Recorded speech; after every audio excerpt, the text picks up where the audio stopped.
Welcome to the G5 Hive and our next installment of our Worker Bee series, where we deep dive to the G5 college football landscape with the folks that know the teams the best. If you're watching us on YouTube, please hit that like and subscribe button. And if you're listening to us in podcast form, please rate and review. Today we'll be heading over to the Mountain West Conference and taking a look at the UNLV Rebels, who finished 11-3 in 2024, and they capped off their season with a win in the LA Bowl. No spring showcase for the Rebels, but they wrapped up their 2025 spring practice with their last practice on April 26th. We have a special guest joining us today. He is a busy guy. He covers the Las Vegas Aviators. He covers the Big West sports. He does work for the South Point studio. And, of course, he covers UNLV athletics. He is Matt Neverett. Matt can be found on X at Matt Neverett. Welcome to the show, Matt. Luke, thanks for having me. That might be one of the best introductions I've ever got. It's like a cup of coffee. I'm ready to go. Let's get into it. But I guess before we get to the football, for those who are just tuning into the G5 Hive for the first time, can you tell us a little bit about yourself and how long you've been covering UNLV football? Yeah, so I helped out with this the Worker Bee series last year. So I did well enough where I was invited back to help out for another year. This will be my second year doing both UNLV football and basketball on the radio through Learfield.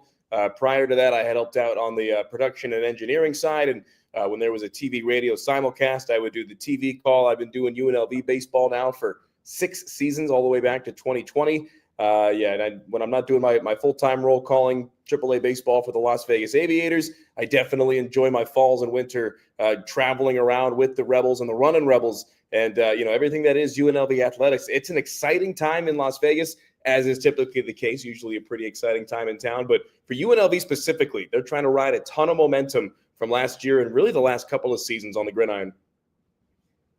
Well, let's move over to some UNLV football talk, and let's start with the man in charge. The Rebels have hired Dan Mullen as their new head coach. Mullen has been a TV personality since leaving Florida, where he served as a head coach from 2018 to 2021. And prior to Florida, he was the head coach at Mississippi State from 2009 to 2017. What can you tell us about Coach Mullen and what he brings to the table for the Rebels?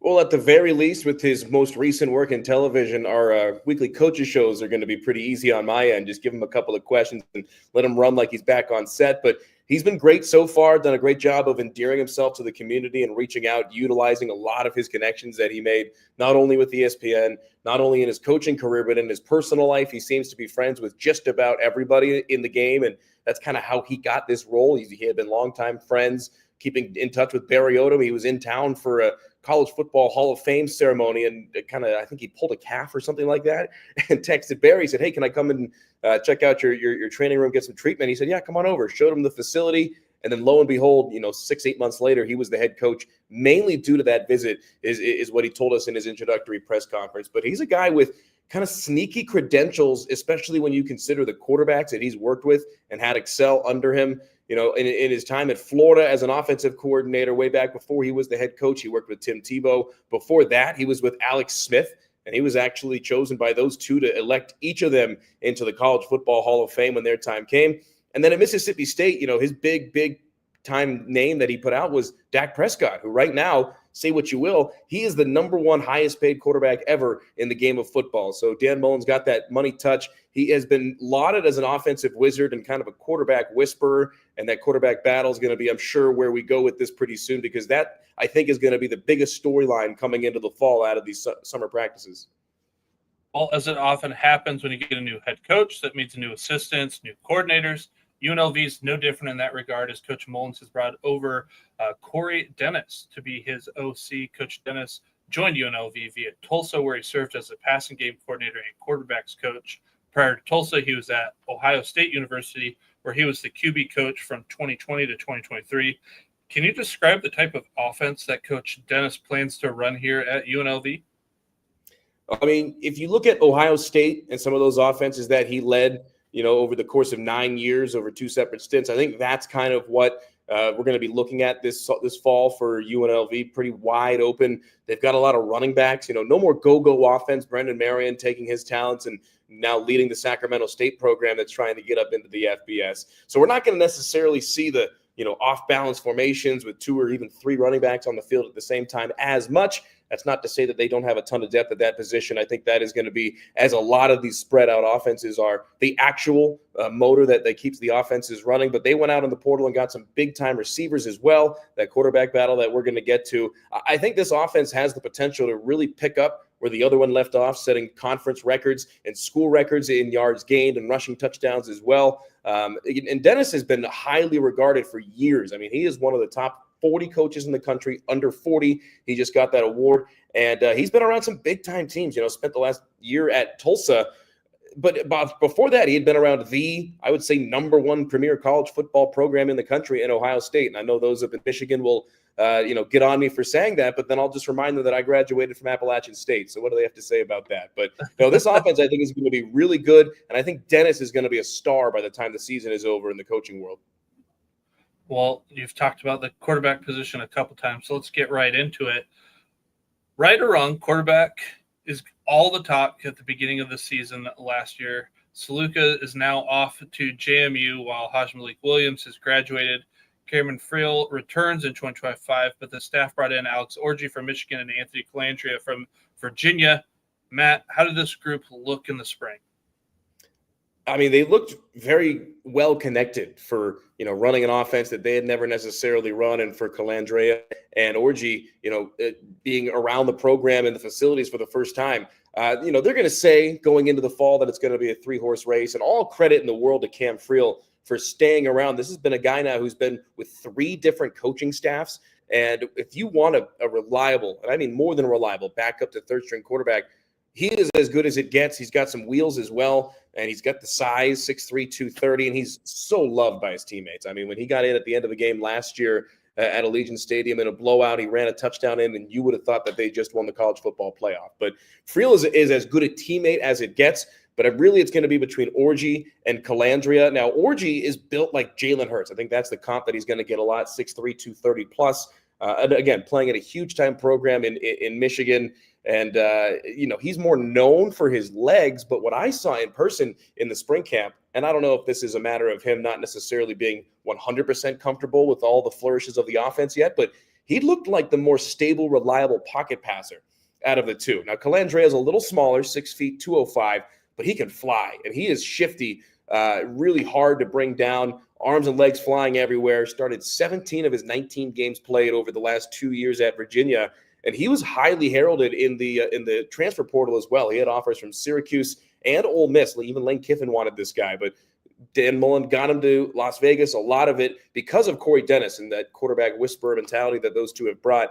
So I think between those 3, you're going to get at least one good option out of them, and I would not be surprised to see some gadget plays and formations where you'll see Orji and Calandria on the field at the beginning of the game, or beginning of the season, I should say. Well, what will one of these guys need to show Coach Mullen or the team in general in order to just take control of this job? Well, I think the obvious one is the communication and the grasp of the playbook and the offense. But that's for these guys, veterans, probably the easiest part to learn. It's going to be about control and not turning the ball over. Every coach says that that's the main important thing. And normally it's coach speak. I think in this instance, that's correct. So I think you got 2 guys with 2 very different skill sets, but a couple of hard workers. And it's funny, just watching the spring practices, Orji more quiet, reserved, goes about his business and really keeps it within himself. Calandria was talking smack to everybody. And there's a time and place for both. And it was really fun to kind of be on the sideline when he comes running past, and these guys that he's known for a couple of weeks, he's like, "You can't bring me down." And, I'm cleaning it up a little bit, but it's an interesting kind of contrast between the 2, both stylistically and their personality, both of which have their pros and cons when it comes to the quarterback position. I'm going to be very excited to see who ultimately wins out. And no matter who is the starter or the backup, they're going to be set, I think, at the quarterback position. Well, when I'm looking at their schedule, sometimes, coaches will play a quarterback a half here, half there. You get this game, you get this game. It's kind of hard to get into a rhythm.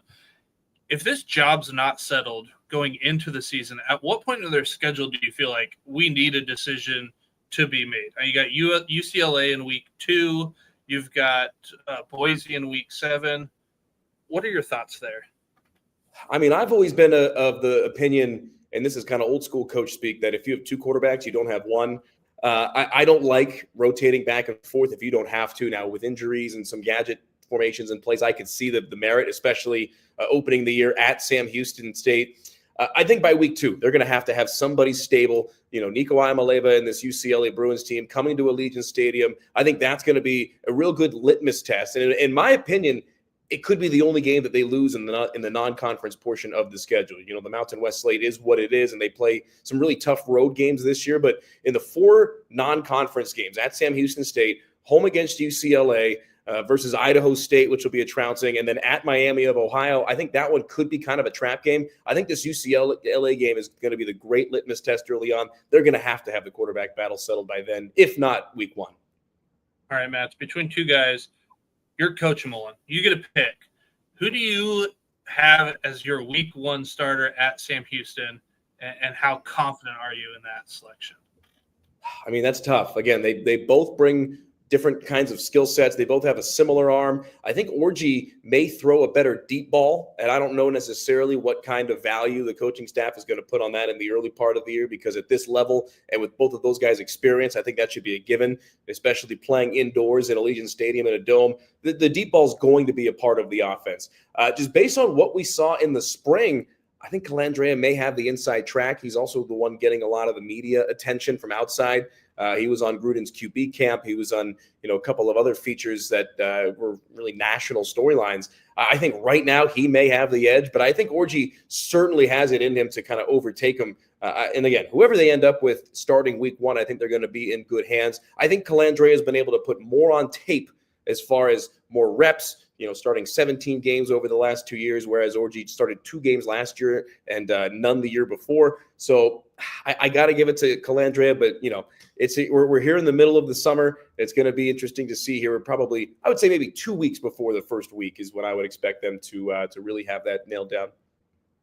Well, let's move over to the running game, and the Rebels return their leading rusher from this room, Jaden Thomas. Thomas ran for 918 yards and 7 touchdowns a season ago. While Thomas returns, the room lost 4 other guys who saw carries depart for this room. Kalen James graduated. A promising freshman, Greg Burrell, is off to Texas State.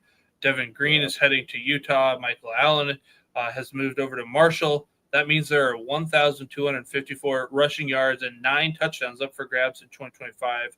To supplement these losses, the staff brought in 3 transfers. Matt, how did this room look in the spring? They look very, very good, very connected. I think it's similar to, not to make a baseball pun, but I think it's kind of the opposite of you go to spring training in baseball, and the hitters typically have an advantage over the pitchers, because as a hitter, you can take as many reps and as many swings off of live pitching or machines all winter long, and you come into the season ready to go. And for the pitchers, it takes them a little bit to kind of warm the arms up and to really get into the swing of things. And I think that that's going to be the same here with this running game. I think that the offense may be a little bit ahead of the defense just because they've had so much more time and reps, whereas the defense is just kind of reacting. So I think this running back room is going to be a major advantage for them. The leadership that Jet Thomas took in his true sophomore season last year, that big jump, was really incredible to see. It was the first time we saw him really both on and off the field take that kind of leadership role, even as a young guy. And I saw in the early rankings for the new EA Sports CFB 26 game, they gave Jet Thomas an 89, which was the highest rated player on the UNLV roster. I've got beef with the end part of that sentence. I think there's some other guys that deserve to be in the mid 80s, but I think Jet Thomas is going to get his flowers, so to speak. People forget too, he tied the UNLV freshman record with 12 rushing touchdowns 2 years ago in his true freshman season. And the loyalty that he's shown to UNLV has been awesome. He said he stayed almost solely because, 2 reasons. One, he really liked what Coach Mullen and his staff were bringing in.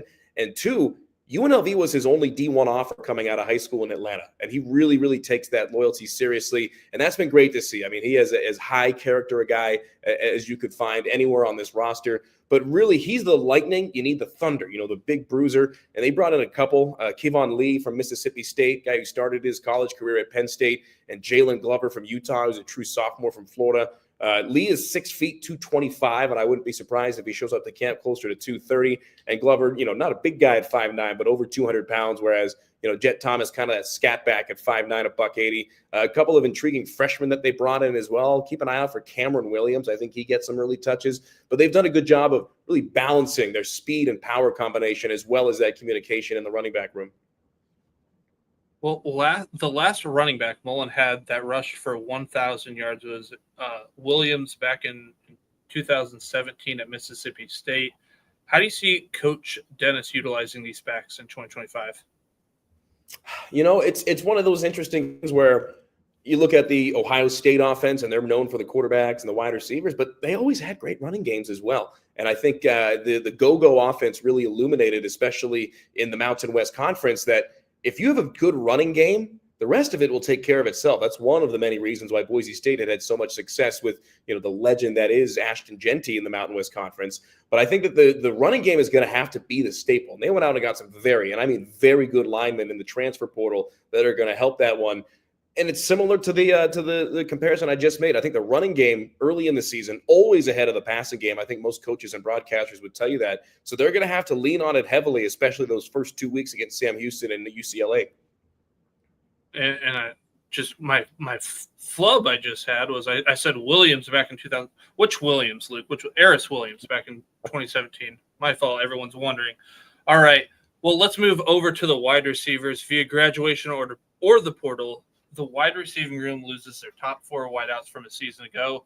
That means there's a lot of opportunities for someone to step up big in 2025.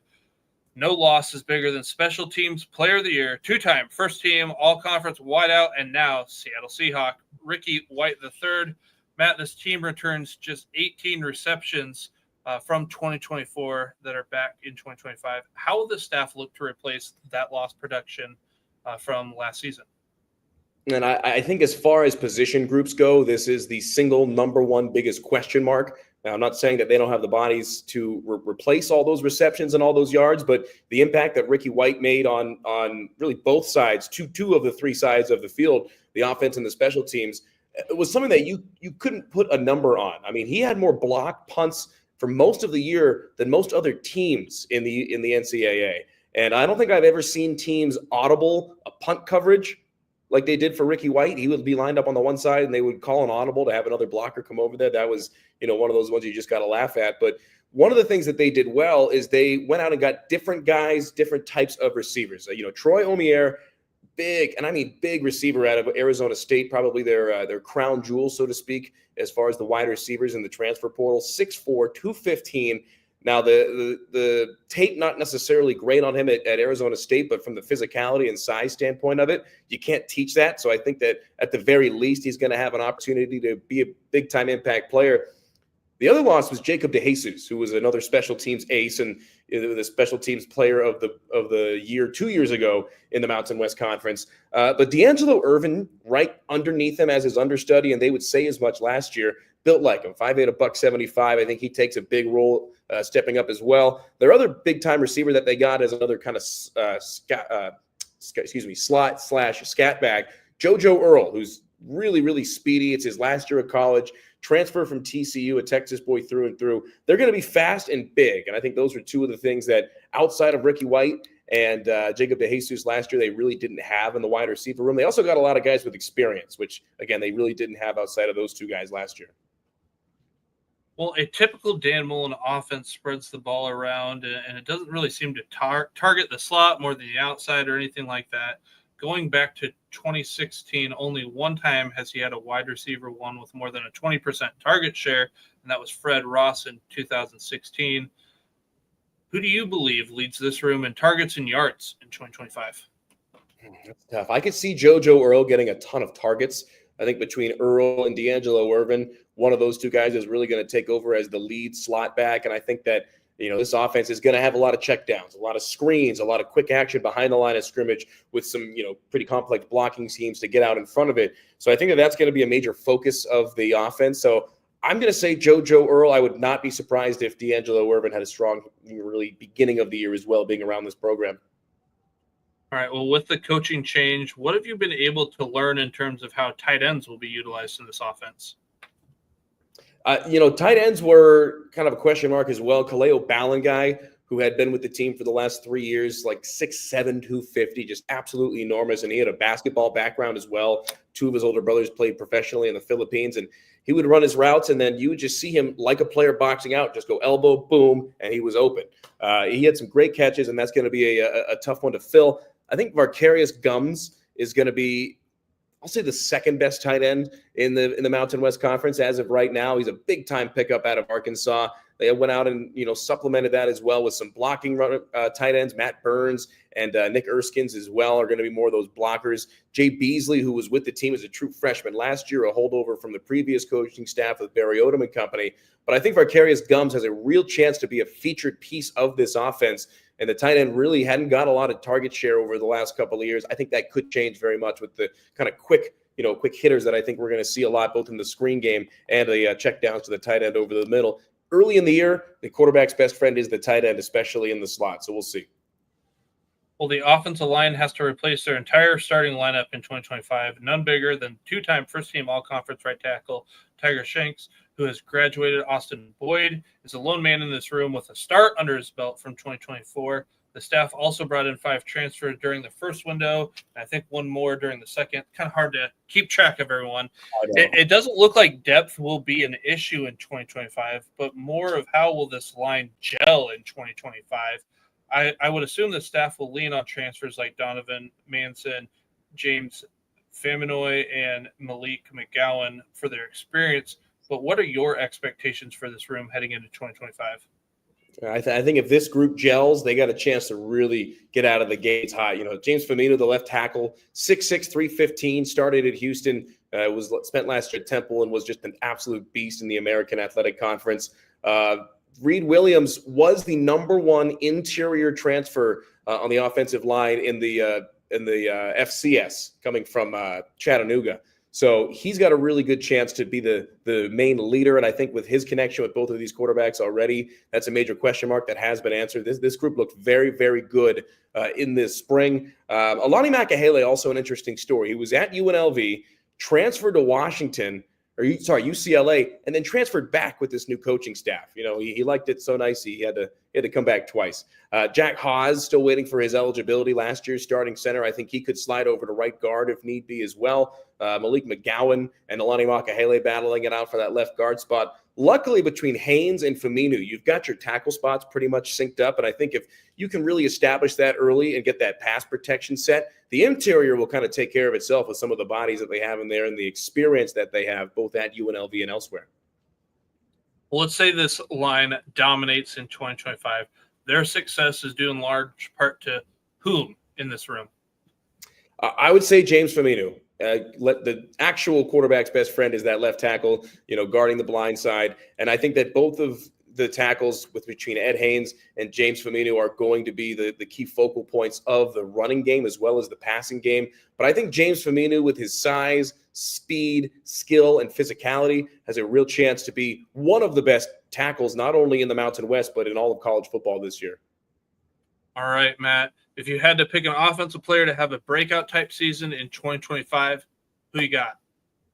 I got to go with the track record that Dan Mullen has established with quarterbacks in the past. I'm not necessarily going to put a name on it yet, but I think between Alex Orji and Anthony Calandria, whoever gets the starting quarterback role is going to have a huge opportunity to succeed. Dan Mullen is going to put them in a place where they don't have to make a ton of decisions right away and develop the offense throughout the year. Between Alex Smith, Tim Tebow, and Dak Prescott, I would say that Dan Mullen knows what he's doing when it comes to coaching quarterbacks. You couple in the fact that they have a tremendous offensive staff, including one of the up-and-coming offensive coordinators in the game. I think whoever starts under or behind center for UNLV in this 2025 season is going to be put in a real opportunity for success. Moving over to the defensive side of the ball, we talked about coaching changes earlier, and as you might expect, there's a new DC here for the Rebels, and that's Paul Guenther. Matt, what can you tell us about Coach Guenther and what he defensive scheme he plans to run here at UNLV?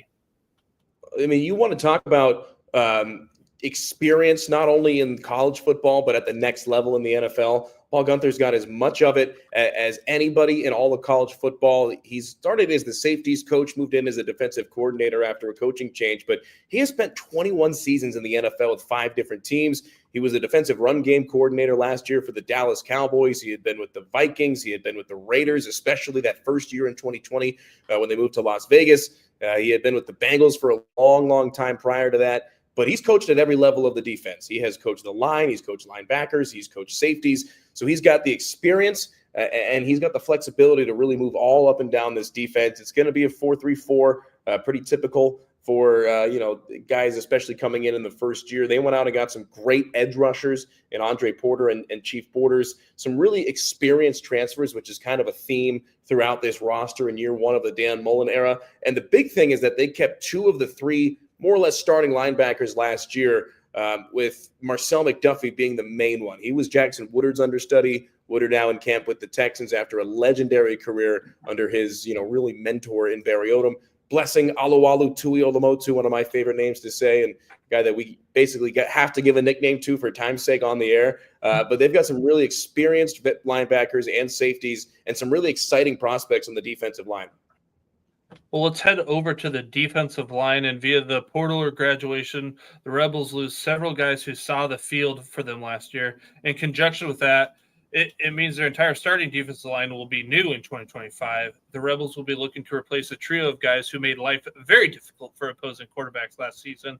You have the trio of Doyle Jr., Kamak, and Whitmore combined for 108 quarterback pressures, which was 44.1% of the team's total pressures last year, and they had 23 sacks last season. The staff brought in 5 transfers in the first portal, and I think 5 more in the second. Matt, other than Igbase off the edge and Konoti in the middle, the rest of these returns didn't see much playing time last year. What are your thoughts on this room heading into the summer? I think it's probably the most inexperienced of the position groups as far as actual game reps, but I think they have a lot of upside, especially Chief Borders on the edge. Andre Porter is a really interesting case. He's a legacy at UNLV. He's a redshirt freshman out of Liberty High School, which is a local powerhouse. And he was a very, very highly regarded recruit coming out of high school. He was a 4-star guy, and he's going to get a chance to have an opportunity to start this year. And Lucas Conte, throughout the back half of the 2024 season, also kind of figured it out, as far as being a run stopper, but also getting some quarterback pressures. Cohen Fuller is going to be the plug in the middle, 6'3", 300-pounder out of Coastal Carolina. Again, another experienced guy who had been at 2 different junior colleges before transferring to Coastal in the Sun Belt. So they've got some experience, but they don't really have a lot of tape. So that's going to be one of the big question marks. I think those 4 guys that I had mentioned are really going to have the opportunity above all the other guys to kind of get in there and get the starting roles, at least to start the year. Well, Matt, who do you think is going to make the biggest impact on this defensive line in 2025? I think it's going to be Chief Borders. He had been not only at some big-time programs, we're talking Florida, Nebraska, and Pitt. So he's got some really big-time experience under his belt. There's not going to be a moment that's too big for him. And I think with his size and speed, 6'4", 250, he's going to be a real matchup problem around the edge, and that'll definitely create some openings for his teammates as well. I think this defensive line, especially in the pass rush, goes as Chief Borders does, at least here early on until we get the season started. Well, let's turn our attention now to the linebacker room. And while the Rebels have depth in this room, they will need to replace Mountain West Defensive Player of the Year and 2-time first-team all-conference linebacker Jackson Woodard. Marcel McDuffie and Charles Correa return with most games played from last season with 9 and 11, respectively. The staff also brought in several transfers. With Woodard gone, who will this room look to for that leadership that he provided? It's going to have to be Marcel McDuffie. He had been along with Jackson Woodard in the 4-2-5 defense that they had run the previous couple of seasons. They're going to go back to a 3-linebacker look and really have somebody as more of an edge rusher than a run stopper, so to speak. But I think between Marcel McDuffie and Blessing Alualu Tuiolomotu, as I mentioned earlier, those are your 2 as far as if you're going to go 4-2-5. Those are your interior guys. The name I keep an eye out for, maybe not necessarily in a leadership role, but from a pure excitement standpoint, Justin Flo, 6'2", 220-pound guy out of Arizona who had started his college career at Oregon. He has as much size and physicality as well as the speed around the edge as anybody in the game. It's been, disciplinary problems keeping him off the field, but he's another one of these experienced guys from a big-time program that Dan Mullen went out and got for this defense. I think those 3 guys are going to be the 3 that we see at linebacker. I think Marcel McDuffie, as he rightfully should, takes over in that leadership role, especially with Blessing, a guy that he's kind of been under his wing for the last couple of seasons. Well, it would be hard to replace Jackson's production 1-for-1, so let me phrase it like this. If there's a guy who just crushes it in 2025, who would you anticipate that would be?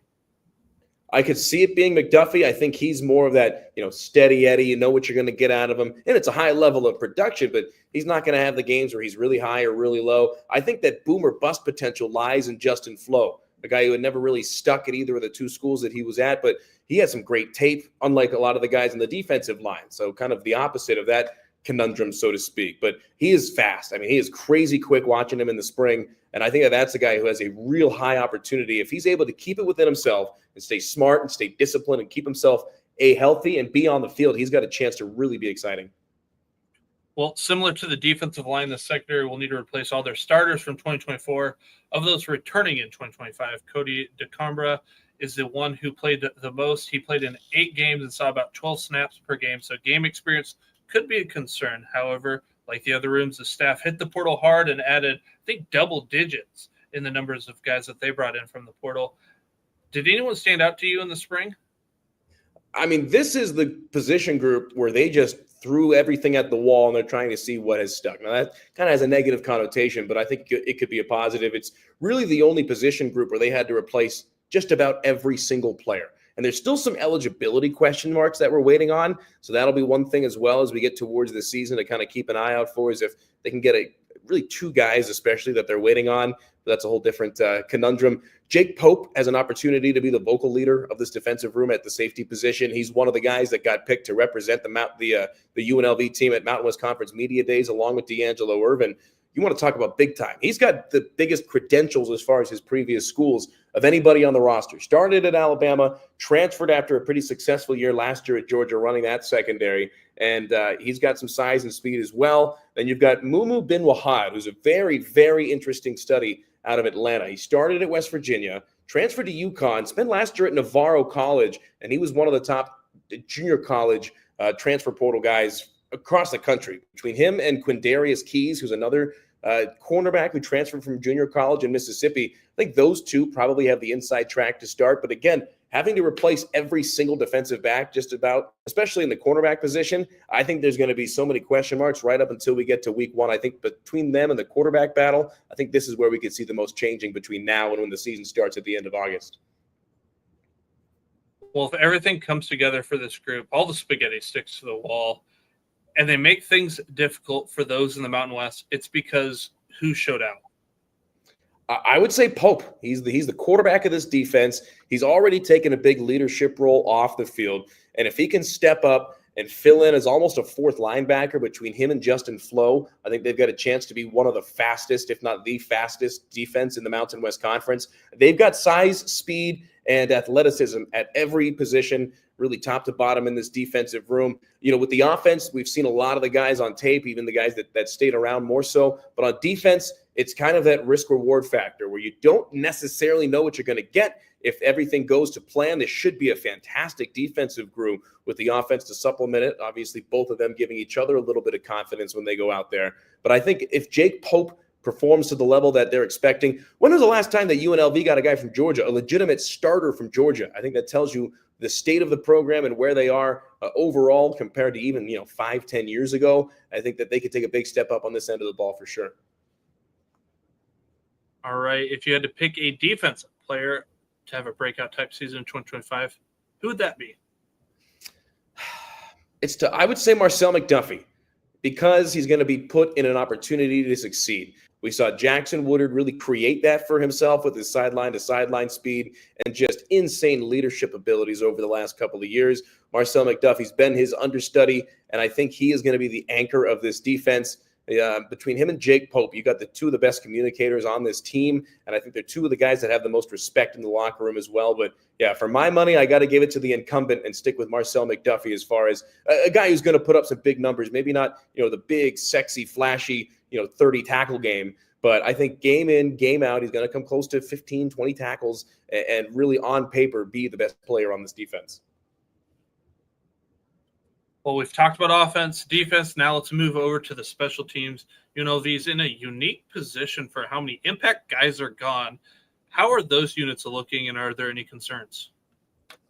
I mean, it was really fun to watch James Shearer and the special teams units over the last couple of years. And I don't know if that's ever been a thing that people have been super, super excited about. Coming into last year, A lot of the talk in the preseason was about the kicking, with Caden Chittenden returning after a freshman year, with Jacob DeJesus coming off of a historic year where he led the country in kickoff return and punt return touchdowns, and then Ricky White obviously making the impact that he had, and now everybody's gone. So they went out and got Adam Shearer, not Shearer, not the old guy, Shearer, who's got 30 years of experience in college football, last 25 of them in special teams. He had been at Temple over the last couple of years, but he's had some, all-conference performers in his years at Temple. And I think that, the special teams, if the offense does what I think they're going to do and really put a lot of points on the board, they're going to have an opportunity to, make an impact. Maybe not to the level because they don't have the kind of athletes that they did with DeJesus and Ricky White. But in the kicking game, you got Ramon Vallela,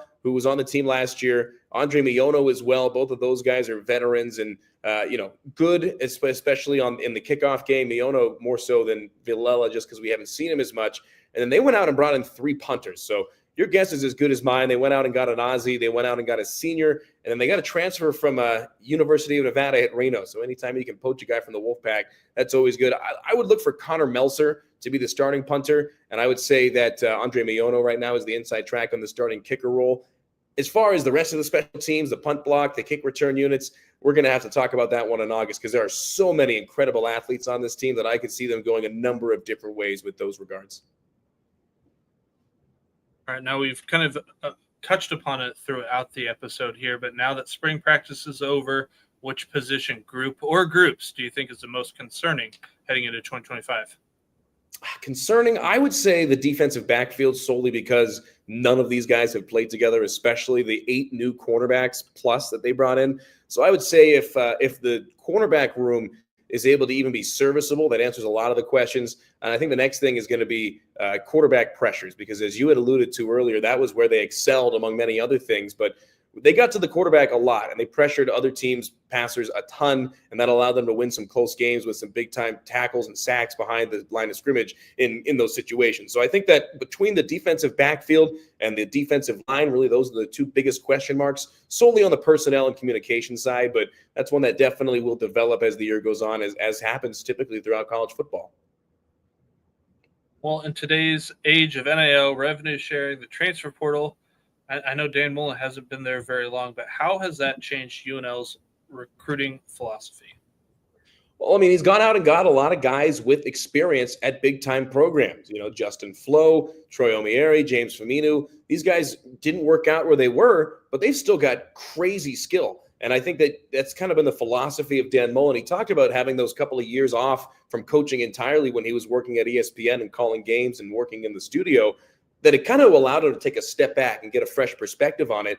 And for somebody with the personality like he does, able to connect to a lot of these young guys, and he is as energetic a coach as I've ever worked around with UNLV, he really has almost turned what a lot of people have seen as a disadvantage into an advantage, especially like I had mentioned in the cornerback room, where they went out and got some very, very talented junior college cornerbacks who had either played at big-time programs before or were kind of diamonds in the rough that they discovered.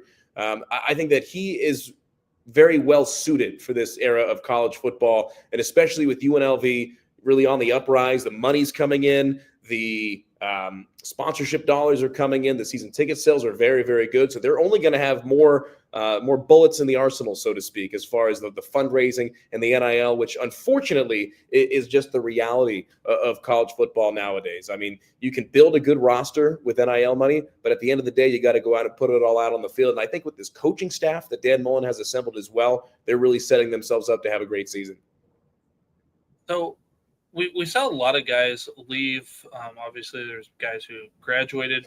Has Dan Mullen talked about what he's going to do recruiting-wise? Is it going to be heavy in the transfer portal and supplement with high school guys? Is it going to be, hey, we got to start at the high school and we're going to supplement from the portal? What has he said there?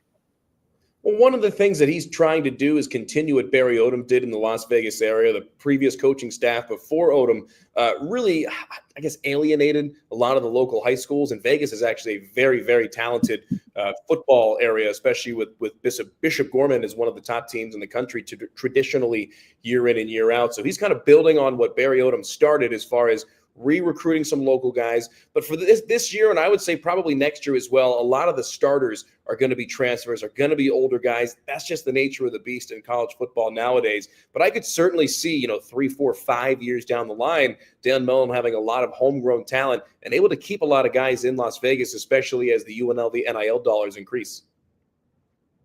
Well, what do you think is this team's main strength here in 2025?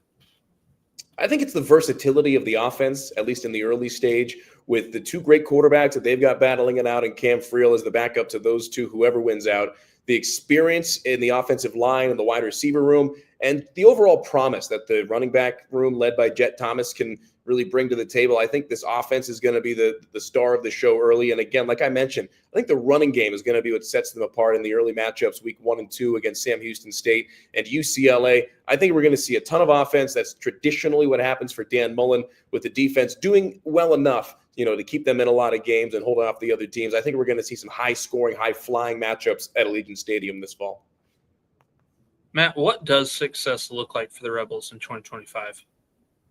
I think right now, if you asked anyone in that locker room, there'd be one answer and one answer only, and that is a Mountain West championship.